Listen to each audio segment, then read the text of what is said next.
What up? It's your boy, Nick Incredible Minnie. Yes, I am back at it again. And before I can say anything, New Amsterdam is back, baby. Season 3. Oh my gosh, I am so excited. There's a handful of shows that I love and I just can't wait to see be returned for another season. And 911 and 911 Lone Star are already back. So that only leaves New Amsterdam, baby. Let's get it. Now, I know I started off super excited and thrilled and just wonderful because New Amsterdam is back and I love this show. And if you follow my channel and you've been subscribed to me, you know that I love New Amsterdam. But this episode done something very wonderful with the whole part of the pandemic because we know that last season it showcased its finale revolving around everything that was going on and everything. So, and then they gave us like that little episode where they kind of cut everything because of the pandemic and everything. So this episode, it just kind of gave us I don't want to say a PowerPoint. What was it?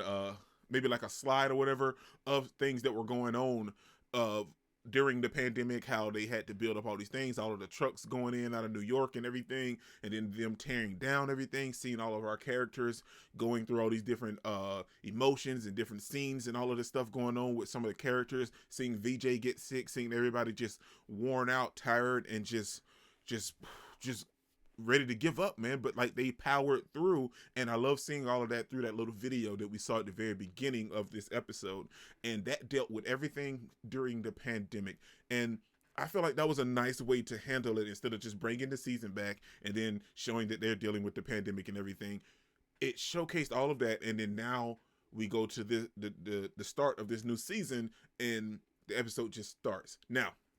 With all of the stuff that's going on, VJ is still sick, and we kind of just dive right back into the swing of things while after the pandemic. And we see that the pandemic affected a lot of people very differently in this first episode. And we see how it kind of had a different effect on everybody. Max feels some kind of way because he can't see Luna. But he's still focusing on his job.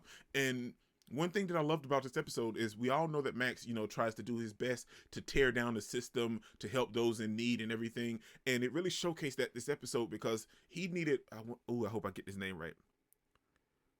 Profitol or Profit. I don't know the medicine. I watched the episode. It's something with a P. I know it's something with a P. Anyway, any doctors or anybody that knows what they were talking about, you know what I'm talking about. You know what they were mentioning in this episode, what he needed to wake up VJ and wean him off the medicine. But they didn't have any. Everybody he called didn't have any until finally he was able to talk to the lady that Brookhaven. I think she ran Brookhaven, and this whole little square or circle of hospital administrators. He talked to all of them, and none of them actually had what he needed until the last one. But she had some others. She needed something as well. So in this whole little circle, Max was able to bring everybody together, and each and every one of them had something that the other needed, and they were willing to trade on it and get what they needed for their hospital. And I feel like, sure, it was only brought about because of Max, but I feel like that was something that should have been like super highlighted, but they were dealing with so much other stuff this episode, but they put it in there and you got to see it take place. And I feel like with the way everything connected, Max is definitely going to be leaning towards that more, like kind of having each hospital connect and help each other out instead of just everybody not really talking to everyone and then stuff just being left out in the wind or in the ether, when it could easily be solved if you're talking to another hospital that may or may not have what you need. And I feel like definitely at the end of this episode, that's what he was kind of just, I don't want to say rambling about, but that's what he was kind of talking about when he was talking to Sharp. Now, that's how Max felt. Now let's talk about VJ, and then we'll talk about everybody else. VJ has been in the hospital ever since, I want to say like the ending of season 2, and then like we see like everything transpire in the little preview video before the actual episode started. So VJ's unconscious, and Max is trying to get the medicine to wake him up. So then we'll deal with all of everything else at the end. We see that VJ got the medicine after Max had helped all the other hospitals, and VJ woke up. Then we'll talk about the other greatness that came after that later. We see Sharp is going through her own thing as well. Sharp is dealing with some stuff, man. I guess dealing with the new normal. Like the new normal is, you go to work, you go home, you can go out if you want to, but everything's not like the way that it used to be, man. I mean, you got your people wearing masks and everything, and by all means, I wear a mask. I mean, I'm just because I got some health issues on my own, but I wear a mask. I'm just saying. But you got your people that's wearing masks, and you can still go out to eat if you want to, but a majority of stuff is still kind of closed down. And Sharp is kind of getting used to that new normal, and this new normal has her terrified now. Like she's constantly, we see her this episode, she's constantly washing her hands all the way up to her elbows. She's constantly washing them. She's kind of afraid to touch anybody. She doesn't want to go out. Her and Shin were scheduled for a date, and she didn't want him to touch her, and she don't know if she can actually go on a date anymore. Like, Sharp is now terrified, and I love that New Amsterdam really showed that the pandemic affected a lot of people in different ways. Everybody's not going to have the same take to where they could just be calm, cool, and collected, sitting at home and just, doing whatever, learning the language, mastering this, doing this. Everybody's not comfortable, and it's not for everybody. So New Amsterdam showing what everyone's take on the pandemic is very wonderful in how they handle that. Like Bloom this episode. Bloom is on some other stuff, man. Bloom is one of those people that we all know that she has what is Bloom diagnosed with? It's not ADHD, is it? Anyway, she's diagnosed with something like is it control disorder? Like OCD. She's diagnosed with OCD, I think. I can't remember. She's diagnosed with something. But Bloom is one of those people that now with the pandemic, she felt more in control when things were out of control. Now that everything's normal and it's calmed down, we see her kind of losing her grip a little bit because she's the ER doctor. Her job is to patch up the people until she passes them off to like the surgeons or whatever, or cardiologists or whatever. And that's where her job stops. Like, that doesn't have to actually be the case. She can still check up on them if she wanted to, but that's the pitfall of her job. You check on these people and you stitch them up just enough until you pass them off to the actual doctor that's going to operate on them, or, actually do what needs to be done with them.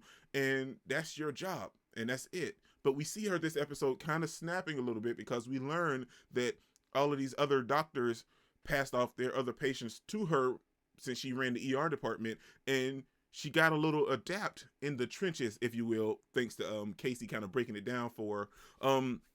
She got used to the panic, the trouble, the trenches, the chaos. She got used to the chaos, and she loved the chaos, and that's what she wanted, and that's where she was thriving at. But now that everything's back to normal, it's her job to just patch up the patients and then move on. But during the pandemic, she had to stay with the patients, do some stuff that she's not normally used to doing, even if she's just the ER doctor. Like, she had to do a lot of other stuff during the pandemic, but now that that's over, she has a hard time really kind of just falling back into the place where she was, where she is just the ER doctor anymore. And we see that throughout this entire episode, where she's kind of having a hard time letting go of these reins, if you will.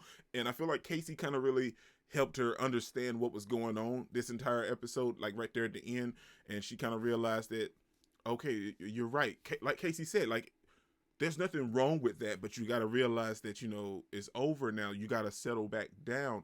And Casey mentioning his part about, after his tour of duty was over, he still kind of just wanted to go back into the action and he got used to that routine, if you will. And that's the thing with Bloom. She got used to that routine during the pandemic of the other doctors depending on her and her being right there by her patients and stuff. But now that that's over, she doesn't really have anywhere to go except for her normal job, and that's not enough for her anymore. And it's sad, but I love how New Amsterdam showcased that everybody is handling the pandemic in very different ways.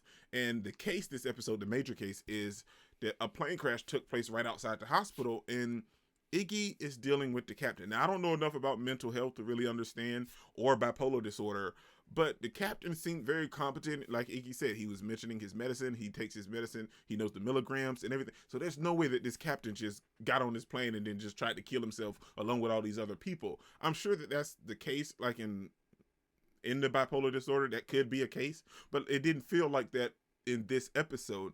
And it came to fruition that that wasn't the case. Like, his co-pilot mentioned some stuff that happened, and it was actually the little, I don't want to say speedometer. It's not right, is it?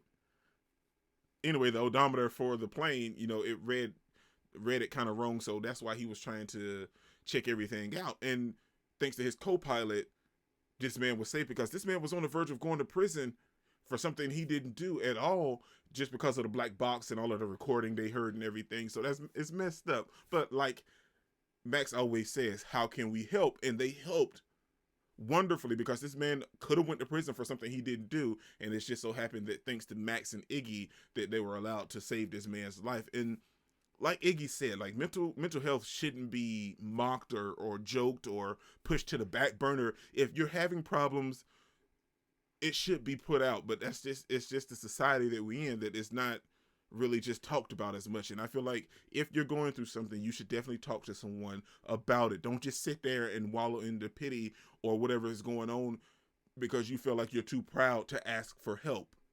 But that's something else. Now, let's talk about the greatness that took place this episode after everything else. We have, now, in this moment when they woke VJ up after they finally got the medicine, he looks a little weak, but everybody's happy to see him.